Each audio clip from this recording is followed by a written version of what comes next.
Dear friends, ఈ important topic మాట్లాడడానికి ముందు ఒక చిన్న అనౌన్స్మెంట్. ఈ ఆదివారము నేను హైదరాబాదులో అవైలబిలిటీలో ఉంటానండి. సో నన్ను కలవాలి అనుకున్న వాళ్ళు ఈ నెంబర్ ఇస్తాను. సో ఈ నెంబర్కి ఫోన్ చేసి మీరు అపాయింట్మెంట్ తీసుకోవచ్చు. ఈ ఆదివారం 10 గంటలు, ఉదయం 10 గంటల నుంచి సాయంత్రం వరకు కూడా నేను అవైలబిలిటీలో ఉంటాను. ఏవైనా హెల్త్ పరమైన ఇష్యూస్ లేదా ఇంపార్టెంట్ విషయాలు మాట్లాడాలని అనుకుంటే మీరు నన్ను మా ఆఫీస్లో వచ్చి కలవచ్చు. కాబట్టి దయచేసి ఈ నెంబర్కి ఫోన్ చేయండి, అపాయింట్మెంట్ తీసుకోండి, మనం కలుద్దాం. ఇప్పుడు చూడండి, రష్యాలో ఒక ఈవెంట్ అనకూడదు, మెగా ఈవెంట్, ఇంకా మెగా ఈవెంట్ అని కూడా అనకూడదు, మదర్ ఆఫ్ ఆల్ ఈవెంట్స్ అని చెప్పి మాట్లాడుకోవాలి. ఎందుకు అంటే చూడండి, పుతిన్ గారు, వ్లాదిమిర్ పుతిన్, ఇతను ప్రస్తుతము ఈ ప్రపంచము ఎటువైపు వెళుతుంది అంటే ఈ స్థితిగతులు, అంటే వరల్డ్ పొలిటికల్ అఫైర్స్ అని చెప్పాలి. దీనిని అంచనా వేయడములో మీకు పుతిన్ ఒక మాస్టర్ అండి.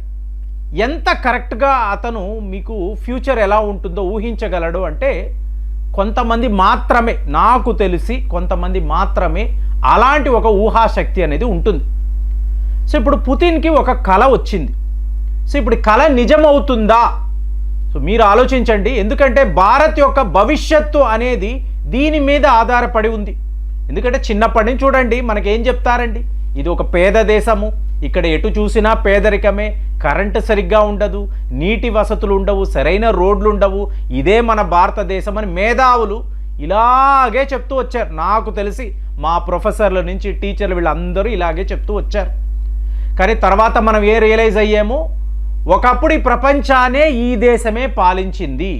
ఇవాళ కూడా ఈ దేశములో ఉన్నంత బంగారము ప్రపంచములో ఎక్కడా ఉండదు. ఏంటి, విదేశీయులు కొల్లగొట్టుకొని వెళ్ళిన బంగారము కాకుండా ఈరోజు కూడా we hold the highest gold.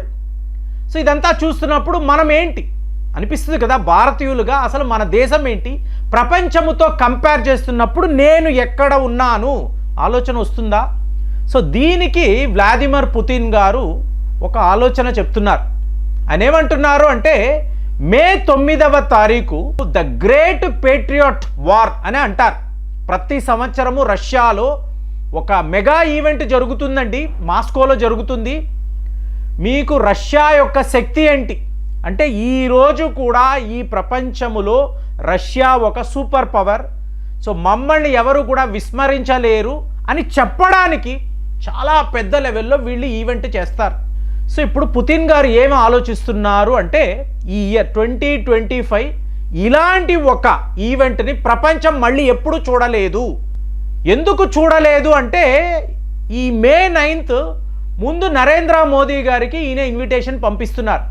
మీరు చీఫ్ గెస్ట్గా ఈ కార్యక్రమానికి రావాలి, the great Patriot war parade day, దీనికి మీరు రావాలి.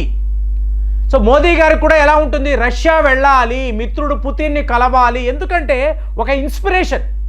ప్రపంచములో ఎక్కడ ఎటువంటి ఎకనామిక్ ఫోరమ్స్ జరిగినా కూడా, ఈవెంట్స్ జరిగినా కూడా పుతిన్ గారు ఏం మాట్లాడతారండి, ఆ భారత్ను చూడండి, వాళ్ళ ఎక్స్పోర్ట్స్, వాళ్ళ జీడిపి గణనీయంగా పెరుగుతుంది అంటే ఇందులో మేక్ ఇన్ ఇండియా అనబడే ఒక ఫార్ములా, ఒక స్ట్రాటజీని వీళ్ళు పెట్టుకున్నారు.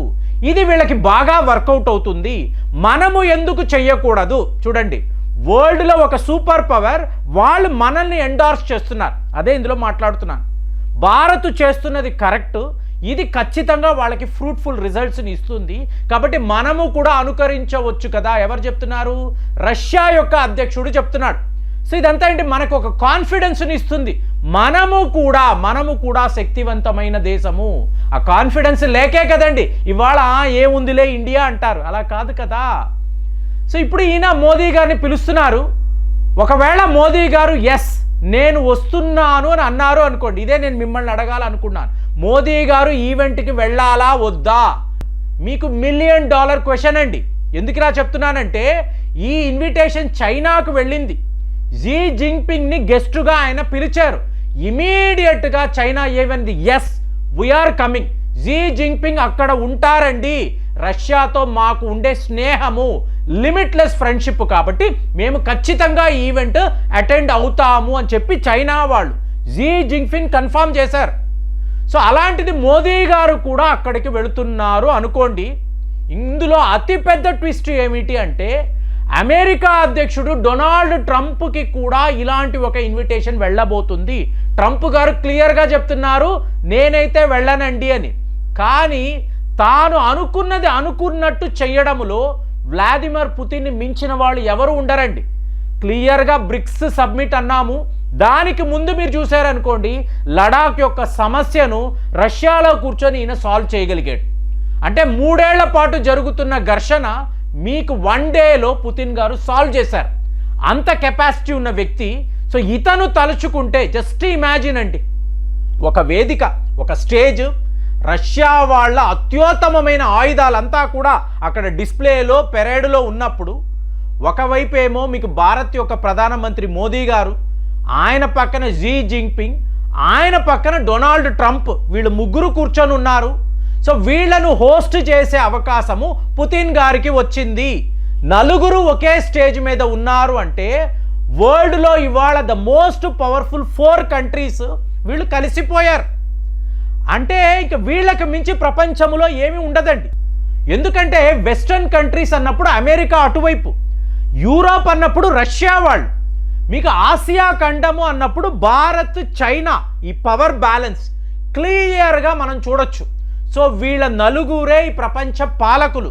అంటే ఒక బ్రిటిష్ సామ్రాజ్యము, ఫ్రెంచ్ కాలనీ అని వీళ్ళు మాట్లాడతారు కదా, మీరంతా నథింగ్ రా, మేము నలుగురమే ప్రపంచాన్ని పరిపాలిస్తున్నాము.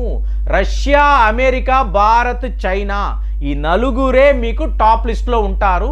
వీళ్ళు ఎలా ప్రవర్తిస్తే ప్రపంచము అలా ఉంటుంది అని చెప్పడానికి కాబట్టి అడుగుతున్నా, మోదీ గారు వెళ్ళాలా వెళ్ళకూడదా అంటే ఇక్కడ పుతిన్ ఒక చాలా పెద్ద జియో పాలిటిక్స్ అనేది క్రియేట్ చేస్తున్నారండి. Russia is back. రష్యా మీద మీరు శాంక్షన్స్ అన్నారు, వ్లాదిమిర్ పుతిన్ ఒక వార్ క్రిమినల్ అన్నారు, ఇతనిని జైల్లో పెట్టాలని చెప్పి ఇంటర్నేషనల్ క్రిమినల్ కోర్టు మీకు ఒక వారెంట్ జారీ చేసింది. కానీ ఆయన ఏమంటున్నాడు, నేను ఇక్కడ ఉన్నాను, ప్రపంచంలో టాప్ లీడర్స్ నా పక్కన ఉన్నారు, మేమే ఈ ప్రపంచ పాలకులు అని చెప్పి. అంటే రష్యా యొక్క రోల్ని మీరు గుర్తు పెట్టుకోండి, మీరు ఎవరు కూడా మమ్మల్ని విస్మరించలేరు అని చెప్పడానికి ఇంత పెద్ద స్టేజ్ని ఆయన సెట్ చేస్తున్నాడు. మరి ఇండియా వైపు నుంచి ఇంకా కన్ఫర్మేషన్ లేదు. డొనాల్డ్ ట్రంప్ గారు అయితే నేను వెళ్ళకపోవచ్చు అంటున్నారు. రేపు సౌదీ అరేబియాలో మీకు వ్లాదిమిర్ పుతిన్, డొనాల్డ్ ట్రంప్ కలుస్తారు. సో అక్కడ పుతిన్ ఇచ్చే ఆఫర్ ఎలా ఉంటుంది అంటే ట్రంప్ గారు కాదు అనలేరు. ఇందులో ఈయన ఒక మాస్టర్ అండి. ఎట్లాంటి ఒక ఫిట్టింగ్ పెడతాడు అంటే ఎవరు ఇతన్ని మించి ఏమీ చేయలేరు. అలాంటి ఒక సిచ్యువేషన్ని ఇవాళ వ్లాదిమిర్ పుతిన్ క్రియేట్ చేస్తారా? మే 5 అంటే చాలా చాలా దగ్గరలో ఉండే ఒక నెల. ఈ టైంలో ఈ అద్భుతాన్ని పుతిన్ గారు చెయ్యగలిగారు అనుకోండి, భారత్కి ఎలా ఉంటుందండి? 1962లో చైనాతో ఓడిపోయామంటే మా ఇండియన్ ఆర్మీ కాదు ఓడలేదు, నెహ్రూ, వికే మేనన్ వీళ్ళు కలిసి మా దేశాన్ని ఓడించారు. వీళ్ళ చెత్త పాలసీ వల్లే మేము ఓడిపోయామని చైనా వాడికి పక్కన కూర్చొని జీ జింగ్పింగ్కి మోదీ గారు చెప్తారు. ఇప్పుడు రా, ఇప్పుడు చూసుకో మా సత్తా ఏంటి, ఇప్పుడు చూడు, ప్రపంచంలో 4 పవర్ఫుల్ కంట్రీస్ మేము కూడా ఉన్నాము, మాతో ఇవాళ నువ్వు పెట్టుకోగలవా? అలాగే రష్యాతో మాకుండే ఫ్రెండ్షిప్ చూడు. సో దీన్ని మనము వరల్డ్ స్టేజ్లో చెప్పాలండి, ప్రపంచానికి చూపించాలి. భారత్ ఇవాళ ఒక సూపర్ పవర్, 4 సూపర్ పవర్స్లో మేము కూడా ఉన్నాము, ఎక్కడా కూడా మేము తగ్గలేదని చెప్పాలి అనుకోండి. ఇంత పెద్ద the mother of all events అని నేనైతే అనుకుంటున్నాను. ఎందుకంటే మీకు రష్యా, అమెరికా అధ్యక్షులు ఒక వేదికలో, మళ్ళీ మన బద్ధ శత్రువు జీ జింగ్పింగ్, మోదీ గారు పక్కనే. సో ఇలాంటి ఒక సీన్ని ప్రపంచము ఎప్పుడూ ఎక్కడా కూడా చూడలేదు. అట్లాంటి ఒక సిట్యువేషన్ని పుతిన్ గారు ఇవాళ క్రియేట్ చేస్తున్నారు. మరి ఇతను కంటున్న ఈ కళ అనేది నిజమవుతుందా? ఈ 4 మాస్కోలో ఒకే స్టేజ్ మీద కనిపిస్తారా? ప్రపంచమంతా మాట్లాడుతున్న అతి ముఖ్యమైన ఒక టాపిక్ అండి. మోదీ గారు వెళ్ళాలా వద్దా? మీరు కామెంట్స్లో తెలియజేయండి. మళ్ళీ వచ్చే వీడియోలో కలుద్దాం. జై హింద్.